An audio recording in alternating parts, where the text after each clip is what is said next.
the chase and the hunt, and I set the pace when I'm running. I always take what I want and I always give it 100. Don't need a bank, no I'm funded. Play the game like it's nothing. I'm always thankful for something. Don't take for granted, stay humble. Now wake up! It's time to look at the enemy. Look in the mirror if he is no friend to me. It's not working out. Hello, Miami. Thank you so much for watching 305 Sports Now. I am your host, Will. And let me tell you, ladies and gentlemen, the guy I'm going to talk about today, who you know from the thumbnail, has been the talk of OV weekend. Yes, and that young man is Lamar Brown. Yes, Lamar Brown, who is 6'4", 285 pounds out of University Lab High over in Baton Rouge, Louisiana, is the #1 defensive lineman in this year's 2026 recruiting class. He's not only just a beast as a D tackle, he is also a beast as an interior offensive lineman as well. So he's been making a lot of noise, and I'll be explaining why he's been making a lot of noise a little bit after, more so into the show. But I want to talk about just basically his intangibles. I don't have numbers for you because Max Preps did not release them as far as like tackles and forced fumbles and sacks go. But I will say this: if you look at the huddle video, the young man is an absolute beast. A lot is made about his blocking ability as far as a tackle goes, whether interior or playing on the outside as well. You can play the interior position, also play tackle as well. He's very good at understanding defensive linemen tendencies as well. He blocks very well. He blocks pass rushes very well, interior linemen very well as well, in the run as well, and also in the passing game. But I really want to talk about what we're really discussed today, and that is his ways as a defensive lineman, as a tackle. The guy is a heat-seeking missile when it comes to finding the football. Once he engages an offensive lineman, if he finds the running back, he's going to find his way to the running back. If it's in passing situations, he's going to sack the quarterback. He's able to come into a rush. He's very twitchy, as well as very good hands. Obviously, being both lineman and defensive lineman as well.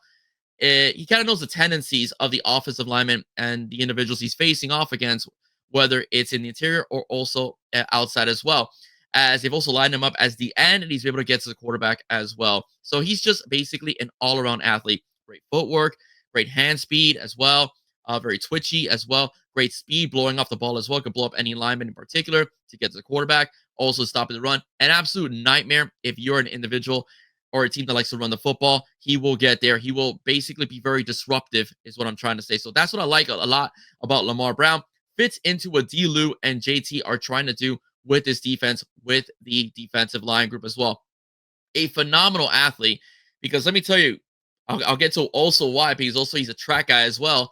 But if you look at his video, he can play outside lineman, okay, in the O-line. He can play the inside as well. He can play D tackle, and you can use him also outside occasionally as well. So he's just a great all-around athlete. You can move him on any part of the line. He's coming in as a defensive tackle, but you can move him in any part of the line if you need someone. If you basically want to have a Ferrari type of defense in which you have 4 speedsters going after the quarterback in third and long situations, Lamar Brown will fit that scheme alongside with Justin Scott or Tavius Jones, etc., right, as well.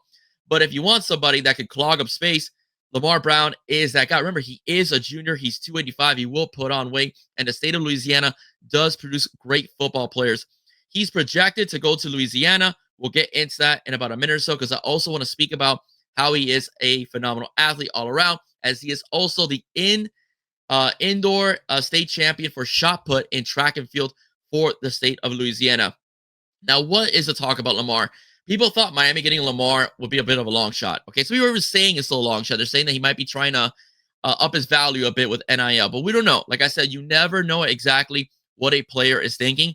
So I try to just go by what they're saying. If you go to his X account, Lamar Brown, if you go to his X account, he was raving about Miami, raving about the coaching staff. He was basically telling the naysayers, do not think Miami is not someone I'm looking at, as what a team I'm looking at. Okay, so all the naysayers. I love the 305. I love Miami. That's all the things you say. Those are all the things that, as a Miami fan, you should be happy for him hearing, because #1 player in the country as far as his position goes. Okay, he's a beast in both sides of the ball. If you need somebody to play tackle, he could play a tackle as well. He's not gonna play tackle as far as offensive line goes, but as a DT, he's absolutely relentless. He has a high motor. He's very intelligent as a football player. Understands tendencies of the offensive lineman of which he's facing as well. The hand speed, the athleticism, the power is also there as well. And again, very, very relentless, as I've mentioned, in getting to the quarterback. Those are all things that you want in a attacking style defense, which is what DC Corey Heatherman is trying to do with this football team. So that's all I really want to say about Lamar Brown. I'm excited at the fact that on July 10th, Miami is going to have a hat on that table and a possibility of making a commitment to your Miami Hurricanes. So that really does excite me. All right, ladies and gentlemen, as you know me, straight to the point, I do want to make a couple announcements. This Thursday, I'll be going live with Alejandro Solana of the Hawkman, Crowder, and now Solana show, as it was recently mentioned on social media that Alejandro Solana is now going to be added as part of a trio, not just a producer of the Hawkman and Crowder show. It's now Hawkman, Crowder, and Solana. Congratulations. He will be on live with us at 7 p.m. tomorrow night, right before the NBA Finals. We'll be talking some Miami Heat, a la Jimmy Butler, what happens next, and also a little bit about Miami Dolphins and the John Smith situations. But of course, do not forget about the Florida Panthers, as I will be going live with Florida Cats and Dirty Rats, the FTSN 305 Sports Now collaborative, in which we will talk about the Florida Panthers.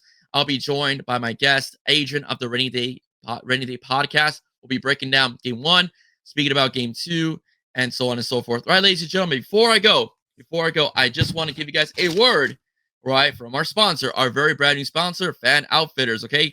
Because this episode is brought to you by Fan Outfitters. With locations in Pembroke Pines, Davie, and Kendall, you can find the latest gear and accessories for your favorite South Florida teams, like your Miami Hurricanes, Miami Dolphins, Florida Panthers, Miami Marlins, Miami Heat, Inter Miami, and many, many, many others. So if you ever find yourself in the Pembroke Pines, Davie, and Kendall area, please stop by Fan Outfitters, the official sponsor of 305 Sports Now. And ladies and gentlemen, if you like what you heard, please do not forget to like, share, and subscribe to 305 Sports Now, everybody. Have a wonderful day, guys. God bless.